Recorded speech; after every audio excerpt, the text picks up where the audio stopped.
पल पे घर के काम से फ्री होती तो बोर होती, जिसके बाद उसने घर में ही दुकान खोलने की सोची।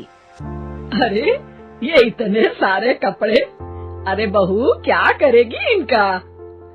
माँ जी, मैं घर में बोर होती हूँ तो सोचा सामने के कमरे में कपड़ों की दुकान खोल लूं। घर का काम भी हो जाएगा और 4 पैसों की कमाई भी। अरे वाह वाह, ये तो बहुत ही अच्छी बात है। मैं भी तेरी मदद कर दिया करूंगी। वाह माँ जी, तब तो मजा आ जाएगा। अब हम दोनों मिलकर खूब पैसे कमाया करेंगे। अब क्या था, सास बहू का काम चल पड़ा। एक दिन, अरे राकेश की माँ, सुनती हो? कहाँ चली गई? भूख के मारे पेट में चूहे कूद रहे हैं। अरे नंदिनी, कहाँ हो? भूख लग रही है। पापा कहाँ है माँ? पता नहीं बेटा, भूख लग रही है। आज तो किसी ने चाय भी नहीं पूछी।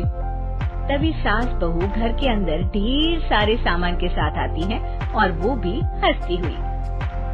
अरे वाह बहू, ये तो बड़ी अच्छी मार्केट दिखाई तूने। बड़ा ही सस्ता सामान था। हाँ माँ जी, और ये सामान हम डबल पैसों में बेचेंगे, मजा आ जाएगा। अरे बहू, भूख लग रही है, कुछ खाने को दे दे। माँ क्या बात है, आज किसी ने पापा को चाय भी नहीं दी? अरे बेटा, अब 40 साल में तेरे पापा ने क्या चाय बनाना भी नहीं सीखा? अरे बेटा रहने दे अब इस बहस को। तुम लोगों ने वैसे बनाया क्या है? बहू परेशान हो जाती है और सास को अकेले में लेकर जाती है। माँ जी, आज तो हम लोगों ने खाना ही नहीं बनाया। अरे बेटा, बाहर के छोले भटूरों से पेट इतना भर गया कि याद ही नहीं रहा कि घर में ये लोग भी हैं खाना खाने के लिए। अब क्या किया जाए? तभी घर में एक महिला आती है। जी, वो सुना है आप लोगों की यहाँ साड़ी बिकती है, जरा दिखाएंगे क्या? हाँ हाँ, क्यों नहीं। माँ जी, आप इन्हें साड़ी दिखाइए, मैं तब तक पिताजी और इनके लिए खाने का इंतजाम करती हूँ। सास उस औरत को लेकर सामने वाले कमरे में चली जाती है जहाँ उन लोगों ने दुकान खोली थी। वहीं बहू भी किचन में चली जाती है। अब इतनी जल्दी क्या बनाऊं? पापा जी तो खाने के लिए भी बैठ गए हैं।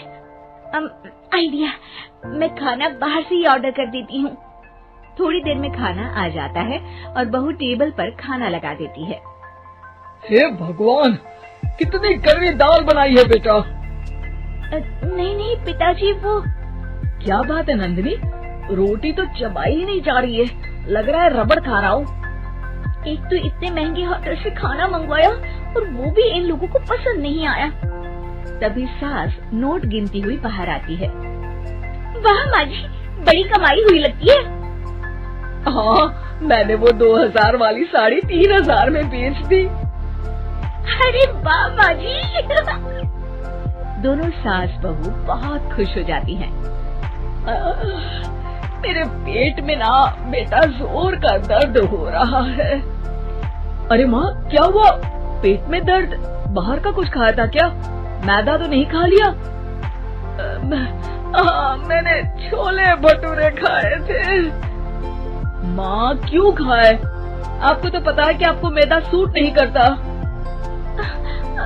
चलिए माँ को डॉक्टर के पास ले जाते हैं। तभी अंदर से पापा की आवाज आती है। हे भगवान, मेरा तो पेट खराब हो गया। सब पिताजी के पास जाते हैं। पिताजी, आपको क्या हुआ? खाना बासी था शायद। अरे पिताजी, नंदिनी जानती है कि बासी खाने से आपकी तबीयत खराब हो जाती है, तो वो ऐसा क्यों देगी, है ना नंदिनी? वो खाना मैंने बाहर से ऑर्डर किया था। मैं और माँ दुकान का सामान लेने गए थे, इसलिए खाना नहीं बना पाए। क्या नंदिनी, दुकान के चक्कर में तुमने तो सारे घर का हाल बिगाड़ रखा है। चलो अब माँ और पापा को लेकर अस्पताल चलते हैं। अस्पताल में जाने पर डॉक्टर कहते हैं, हाँ, इन दोनों को तो एक दिन के लिए एडमिट करना पड़ेगा। क्या? क्यों? पेट ही तो खराब है ना। हाँ, तो घर ले जाइए ना, अगर लग रहा है कि कोई बड़ी बात नहीं है और हम सिर्फ पैसा कमाने के लिए इन लोगों को एडमिट कर रहे हैं। नर्स, जरा इन लोगों को बिल तो दे देना। चलिए, मैं आप लोगों को पैकिंग पैकेज समझा देती हूँ। जब बहू के हाथ में बिल आता है, हे भगवान, 60,000 रुपए! इतना तो मैंने कमाया भी ना था। अब समझ गई कि कमाई के चक्कर में घर के लोगों की सेहत के साथ मैं खिलवाड़ कर रही थी।